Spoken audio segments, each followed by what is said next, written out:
Greetings, and thank you for taking a few minutes to learn about our new collaboration with the National Association of Students of Architecture, the Urban Design Collective, and the Center for the Living City. My name is Stephen Goldsmith, and I'm the Executive Director of the Center for the Living City.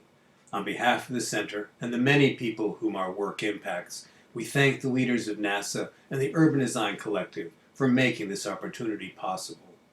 Before I go into details about our new collaboration, I'll share some brief information about our organizations.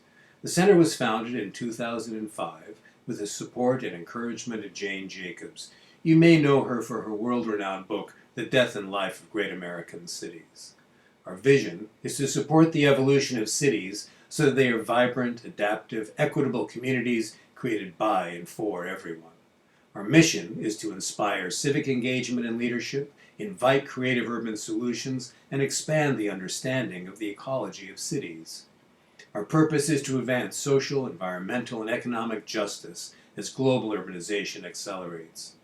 The Urban Design Collective is a collaborative platform for architects, urban designers, and planners to create livable cities through participatory planning. The UDC was founded in Chennai in 2011 as a platform to mobilize those who want to change the way our cities are built. By providing an open platform for young design professionals who are often excluded in the city-building processes, the UDC gives them a chance to voice themselves as change-makers for better cities. Over the past 2 years, the UDC, in collaboration with our center, has been building what we call the Observe program in India. We invite you to go to the center's website at www.centerforthelivingcity.org, click on the Programs and Observe tabs, and see the extraordinary work and resources that the UDC has developed with us. As I'm sure you know, NASA was founded in 1957 and is one of the largest architectural student organizations in the world. It is with NASA's student leadership and UDC's vision that our three organizations have come together to launch the new Observation and Action Network Grants Program. The Observation and Action Network, or OAN for short, seeks to cultivate urgently needed new young urban leaders.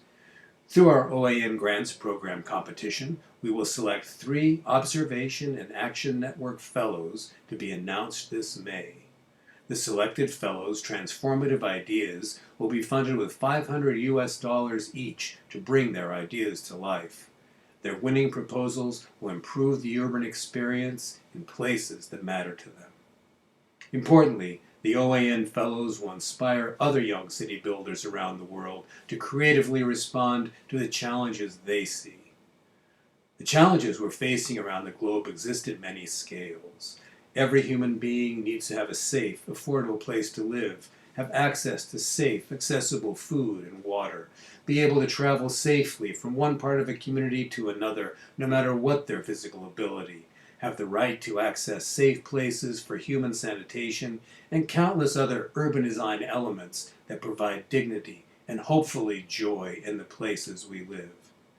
While the wicked problem of climate change sits on all of our shoulders, finding local solutions to global problems can collectively create pathways to solving bigger problems. Thinking big in small ways is another way to describe it. Or, as our colleague in Brazil, architect Jaime Lerner, likes to say, the solutions can be acts of urban acupuncture, pinpricks of change. So how does one participate in the OAN Grants Program? The process is very straightforward. The first thing you'll need to do is download the OAN Program Brief. In the brief, you will find detailed instructions. Importantly, to be eligible, you must be a student in a unit that is part of NASA India. All of the critical timeline information, as well as the submission requirements, are clearly outlined in the brief. You'll also find the evaluation criteria we'll use to select the 3 OAN Fellows. So what is the process we want you to engage in? It begins with observation. If, as Jane Jacobs imagined, cities have the capability of providing something for everybody when they are created by and for everybody, then what you observe is the point of departure for finding creative solutions. Getting out and walking in the places you care about, listening with all of your senses and sensibilities, is the key to meaningful observation. Along the way, allowing your empathic responses to inform what you see, hear, smell, or sense in other ways is the next critical piece. We believe that empathic responses inform the most vital creative responses. Importantly, community-based participation with those who live in the community you choose to work in will help you discover meaningful design solutions of lasting value. As with other skills we develop, building the empathy muscle is an important tool in our city building toolbox. We build the muscle by imagining ourselves in someone else's situation. For example, if I were an elderly woman trying to cross a busy street, how would I feel instead of being my agile self? If I was a child or someone with a disability, how might I feel trying to cross that same road?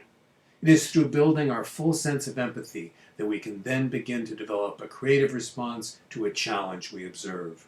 Subsequently, we refine it and check its full potential by inviting a conversation with those people who live in the areas where our ideas will impact. Finally, we can proceed with the design and implementation strategy. Quite simply, observation, communication, and action informed by our empathic responses holds keys to unlocking ways that our experience can improve the experience of others. We look forward to finding out what you observe, what matters to you, and how your creative responses will inspire action among new young leaders as we build our global observation and action network.